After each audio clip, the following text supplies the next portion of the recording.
రామ్, భోజనం వడ్డించమంటారా?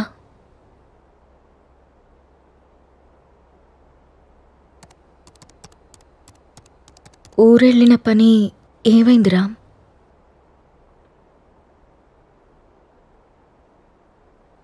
ఊరెళ్తున్నానని అబద్ధం ఎందుకు చెప్పావు రామ్? నేను చూశాను రామ్, నువ్వు ఎవరో అమ్మాయితో వెళ్ళడం. లీనా అంటే తనేనా రామ్?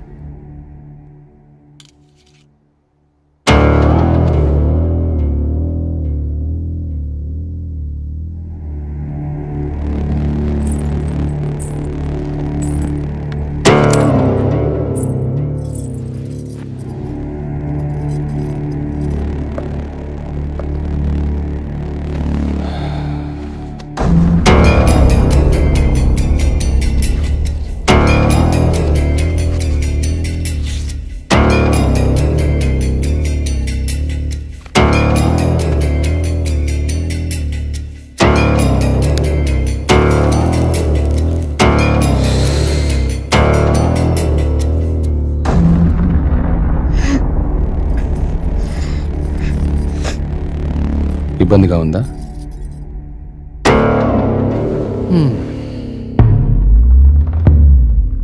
ఇలా అబద్ధాలాడి ఊరికెళ్ళడాలు, నా ఇష్టాన్ని సంతోషాన్ని దాచుకోవడాలు నాకు ఇబ్బందిగానే ఉంది. లీనా నా గర్ల్ ఫ్రెండ్. 1 year నుండి అఫైర్ నడుస్తుంది. రాముణ్ణి కాదు, మగాన్ని. సీత, నా ప్రపంచం చాలా పెద్దది, నీ ప్రపంచం చాలా చిన్నది. నీ ప్రపంచంలోకి నువ్వు నన్ను లాక్కోవాలనుకోవడం చాలా తప్పు. నా చుట్టూ ఉన్న అందాలతో పోల్చుకుంటే నిన్ను చూస్తుంటే నాకు అసహ్యం వేస్తుంది. నాకు మాత్రం నువ్వు తప్ప వేరే ప్రపంచం తెలియదురా. సీత, దేవుడు ప్రత్యక్షమైతే వరాలు కోరుకోవాలి కానీ ఎప్పటికీ మన పక్కనే ఉండాలని ఆశపడకూడదు. నువ్వు ఒక అనాథవి. పెళ్లి చేసుకుని ఇంత మంచి జీవితాన్ని ఇచ్చాను, ఉండడానికి ఇల్లు, సొసైటీలో పేరు అన్నీ ఇచ్చాను. ఇప్పుడు నువ్వు అనుభవిస్తున్న ఈ ఆస్తి, ఈ హోదా అన్నీ నిన్ను పెట్టిన భిక్ష. అలాంటి నువ్వు నన్ను ప్రశ్నించడం మొదలు పెడతావా? ఇక ఆపేద్దాం.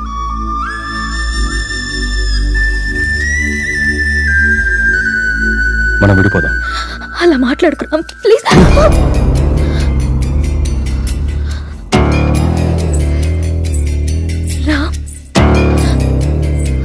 వద్దు, నువ్వొద్దు, నీ అతి ప్రేమ అసలే వద్దు.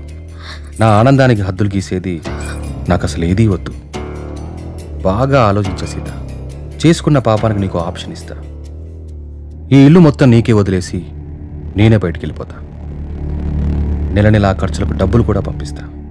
నా కూతుర్ని నాకు వదిలేసి రామ్ మాజీ భార్యగా హ్యాపీగా బ్రతికే.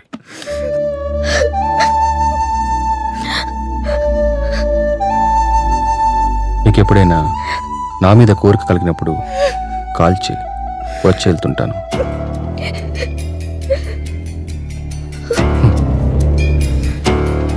నువ్వెక్కడాగో తెలిసింది సీత.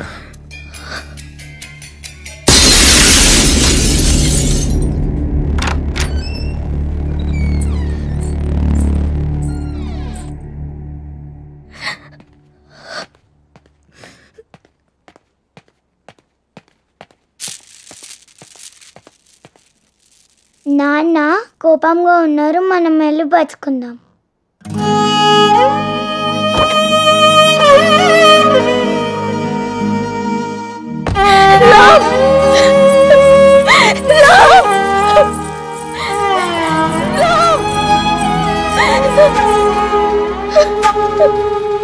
ఒక్కటి మాత్రం నిజం, నువ్వు లేకుంటే చస్తాను కానీ నీ చచ్చేదాకా నీ తోడుంటాను. It's my promise.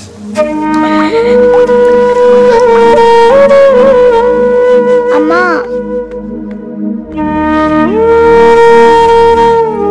అమ్మా,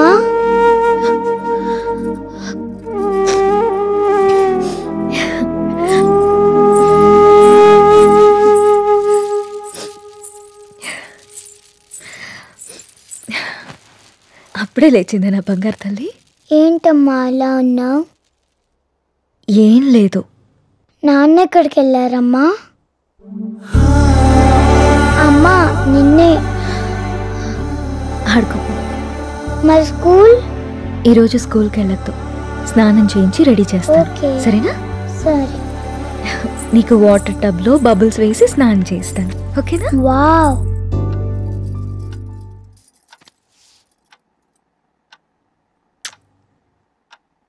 ఈ డ్రెస్ ఎందుకు వేసావమ్మా? ఎక్కడికి వెళ్తున్నాం మనం?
నా చుట్టూ ఉన్న అందాలతో పోల్చుకుంటే నిన్ను చూస్తుంటే నాకు అసహ్యం వేస్తుంది.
ఇవాళ టిఫిన్ చేయలేదా అమ్మా?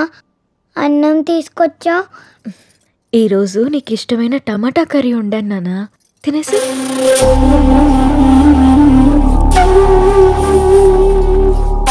చేదుగా ఉందమ్మా, బాలేదు. బానే ఉంది నాన్న, తిను. కావాలంటే ఒకసారి నువ్వు తిని చూడు.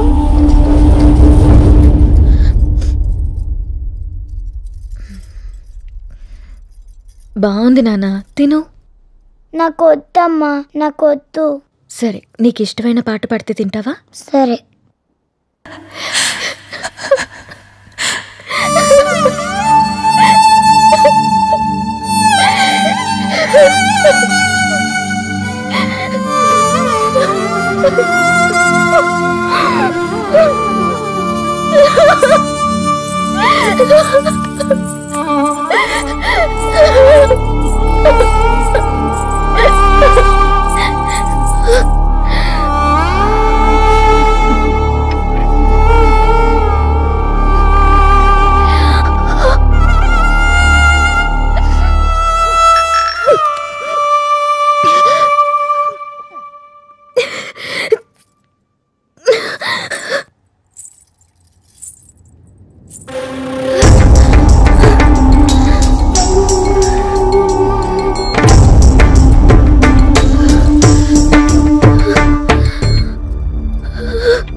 చంపేసుకున్నానమ్మా.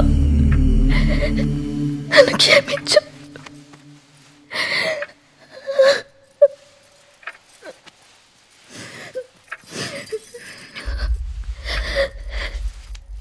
లాలీ లాలీ లాలీ లాలీ పచ్చోరా పుచ్చాయి.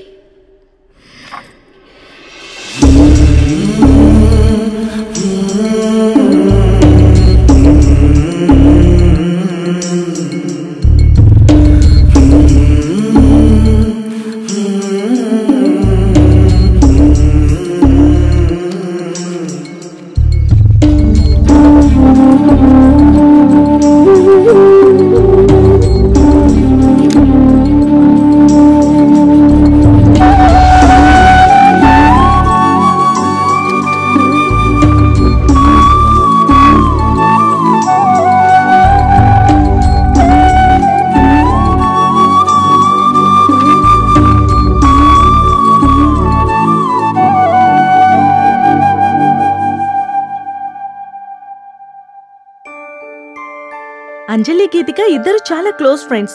అంజలి చనిపోయిన దగ్గర నుంచి గీతిక చాలా డల్ అయిపోయింది. వాళ్ళ మదర్కి కూడా ఈ విషయం చెప్పి జాగ్రత్తగా చూసుకోమన్నాం. కానీ గీతిక ఇంకా నార్మల్ కాలేకపోతుంది. నేనొక్కసారి గీతికను కలవచ్చా? ష్యూర్. ఇప్పుడు వాళ్ళకి ప్లే అవర్. అదిగో అక్కడుంది.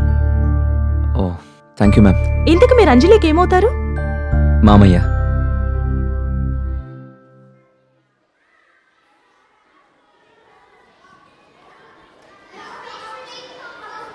హాయ్.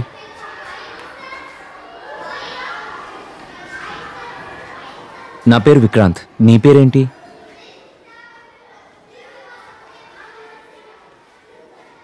నాకు తెలుసు, నీ పేరు గీతిక.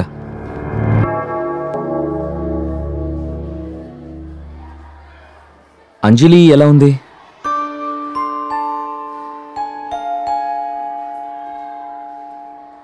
Ice cream తిందమ్మా.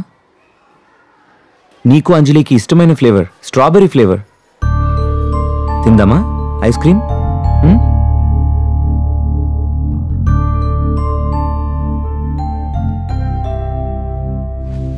యాజ్ ఎ పారాసైకాలజిస్ట్గా నేను మీకు కొన్ని విషయాలు చెప్పాలి. Anjali Geetika close friends. ఆ విషయం మీకు తెలుసు. సడన్గా అంజలి చనిపోవడంతో గీతిక బాగా డిస్టర్బ్ అయింది. కానీ మీరు మాత్రం తనే మర్చిపోతుందిలే అని వదిలేశారు. చనిపోయిన అంజలి ఆత్మ కూడా గీతికని మిస్ కావడం మొదలుపెట్టింది. అందుకే అంజలి గీతికకు కనిపిస్తుంది. తన చేతిలో చేపట్టుకునే తన ఫ్రెండ్ని తనెందుకు టచ్ చేయలేకపోతుందో అటు అంజలికి ఇటు గీతికకి అర్థం కాక ఆ చిన్న పిల్లలు వాళ్ల కోసం ఓ చిన్న ప్రపంచాన్ని ఏర్పరచుకున్నారు. ఆ ప్రపంచంలో వాళ్ళిద్దరే ఉంటున్నారు. ఈ డైరీ చూడండి, మీకే అర్థమవుతుంది.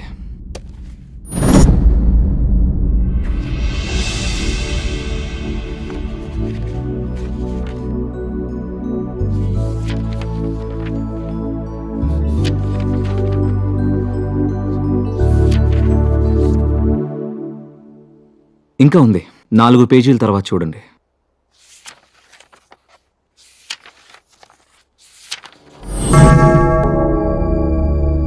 ఈరోజు డిసెంబర్ 8th, అంజలి బర్త్డే. అంజలి గీతికని ఎక్కడికి తీసుకెళ్తానని రాసిందో నాకు అర్థం కాలేదు. బట్ యు డోంట్ వరీ, అంజలి రాత్రిపూట మాత్రమే గీతికకు కనిపిస్తుంది. ఈ ఒక్క రాత్రికి మీరు గీతికని జాగ్రత్తగా చూసుకోండి. ఈ ప్రాబ్లంని నేను సాల్వ్ చేస్తాను. ఈ ప్రపంచంలో పిల్లలకి అమ్మా నాన్న ప్రేమ దొరికితే దేన్నైనా మర్చిపోతారు. ఆ ప్రేమను మీరు మీ అమ్మాయికి ఇవ్వండి. బాయ్ గీతిక.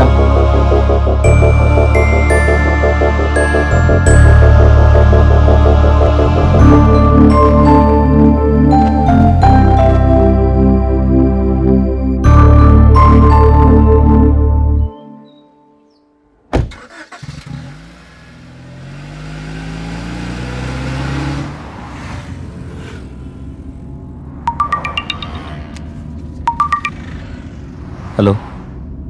అరే వికీ, ఈరోజు హై లైఫ్లో పార్టీ ఉంది. నైట్ రామ్ అక్కడికి వస్తున్నాడు. నువ్వు కూడా వచ్చాయి. నీకోసం వెయిట్ చేస్తూ ఉంటాను. Okay, I'll be there.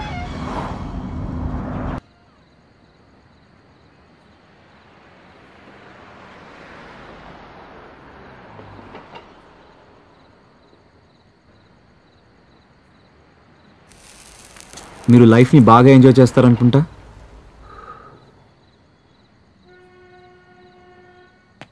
విషయం ఏంటో చెప్పు. ఎవరు నువ్వు? అసలు నన్నెందుకు ఫాలో అవుతున్నావు? నా పేరు విక్రాంత్. 3 months బ్యాక్ మీరు అమ్మిన ఆ విల్లాని నేనే కొన్నాను. విల్లాకు సంబంధించి నీకేమైనా ప్రాబ్లం ఉంటే వెళ్ళి ఏజెంట్తో మాట్లాడుకో. నా ప్రాబ్లం విల్లా కాదు సార్, మీరు. వాట్? నేనా? 3 months బ్యాక్ ఆ ఇంట్లో ఏం జరిగిందో తెలుసుకోవాలని వచ్చాను. అది నీకు అవసరం లేని విషయం. మిమ్మల్ని చూస్తుంటే నాకు చాలా ఆశ్చర్యంగా ఉంది సార్. 2 నిండు ప్రాణాలు పోవడానికి కారణమైన మీరు ఏ తప్పు చేయని వాడిలా ఇంత ప్రశాంతంగా ఎలా ఉంటున్నారో నాకు అర్థం కావట్లేదు. నా భార్య కూతురు సూసైడ్కి నేనే కారణమని ఊరంతా ఎలా అనుకుంటున్నారో నువ్వు అలాగే అనుకుంటున్నావు కాబట్టి నాకు ఆశ్చర్యం లేదు. నేను తప్పు చేయలేదని నాకు తెలుసు. అందుకే ప్రశాంతంగా ఉన్నాను. అబద్ధాన్ని నిజమని మిమ్మల్ని మీరే బాగా నమ్మించుకుంటున్నారు సార్. ఏది నిజమో ఏది అబద్ధమో నీకేం తెలుసు? నాకు తెలుసు సార్. ఏం తెలుసు నీకు? 15 ఏళ్ళు కష్టపడి నేను సంపాదించుకున్న పేరు, పరువు, ప్రతిష్టని నా భార్య చేసిన పిచ్చి పనితో మొత్తం కోల్పోయానని తెలుసా? ప్రేమించి జీవితాన్నిచ్చిన పాపానికి ప్రపంచం దృష్టిలో నన్ను దోషిగా నిలబెట్టి తను హాయిగా చనిపోయిందని తెలుసా? చిన్న పాప అన్న జారి లేకుండా, నా కూతుర్ని కూడా నాకు మిగలనీయకుండా తనతో తీసుకెళ్ళిపోయి నన్ను ఒంటరివాణి చేసిందని నీకు తెలుసా? చేయని తప్పుకు శిక్ష అనుభవిస్తూ మనశ్శాంతిని కోల్పోయి నన్ను నేను మత్తులో ముంచుకునేలా చేసిందని తెలుసా? ఏం తెలుసు నీకు?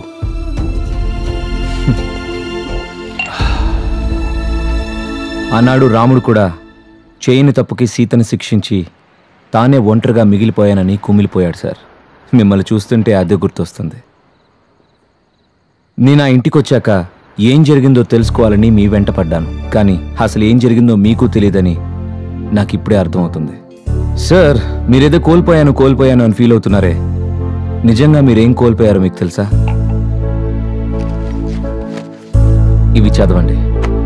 తప్పెవరు చేశారో, శిక్ష ఎవరికి పడిందో మీకే అర్థమవుతుంది.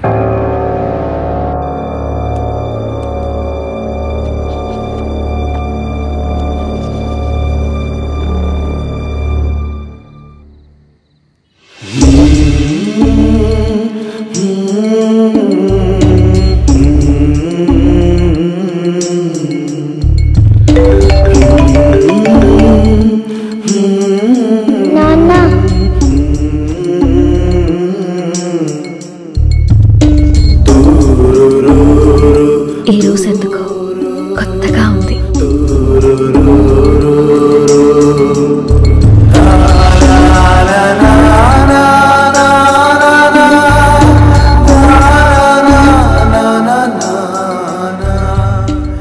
అవి సీత తన కోసం రాసుకున్నవి. అందుకే తను డైరీ రాస్తుందన్న విషయం మీకు ఇప్పటిదాకా తెలీదు. కానీ ఇది మాత్రం మీకోసం రాసింది. తన మీద ద్వేషంతో మీరు ఆ ఇంటిని వదిలేశారు. ఒక్కసారి ఓపిగ్గా వెతికి చూస్తే మీకు ఇది దొరికేది. రామ్, నాకు నిశ్శబ్దం అంటే ఇష్టం. నీ శబ్దం అంటే ఇంకా ఇష్టం. ప్రపంచంలో నాకంటూ ఎవరూ లేనప్పుడు నువ్వే నా ప్రపంచమై వచ్చా. నీ ప్రేమతో తోడై నిలిచి నా జీవితానికి వెలుగిచ్చా. నాకు నిన్ను ప్రేమించడం తప్ప ఇంకేం తెలీదు రామ్. క్షమించు రామ్. నీ కూతుర్ని నీకు వదిలే అన్నావు. నమ్మకం లేదు రామ్. నువ్వు తేలిపోతున్న ఆకర్షణ వలయాల్లో పడి నా కూతురు మరో సీత కావడం నాకిష్టం లేదు. అందుకే నాతో పాటు తీసుకెళ్తున్నాను. కోరిక కలిగినప్పుడు చెప్తే వస్తానన్నావు. ప్రేమతో నువ్వు వచ్చి పిలిచినా పలకలేని తీరాలకి వెళ్ళిపోతున్నాను.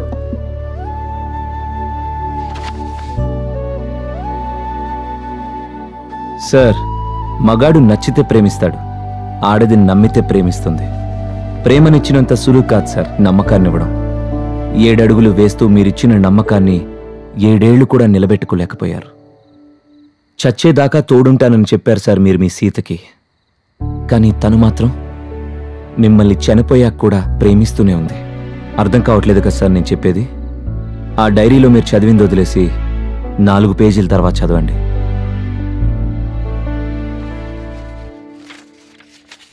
తప్పు చేశాననిపిస్తోందిరా.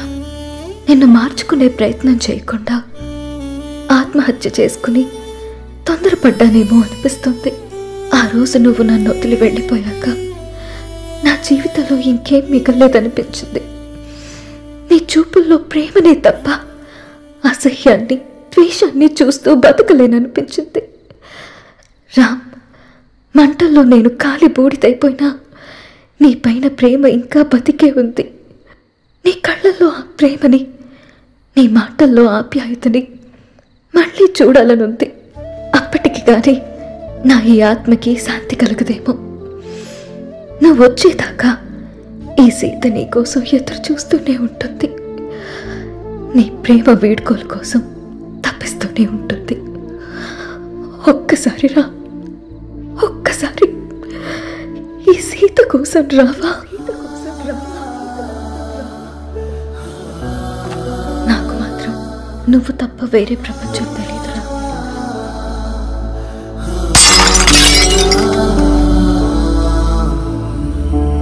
యాక్చువల్గా మా నాన్న అమ్మిన ల్యాండ్లో కట్టిన ఇల్లు సార్ అది.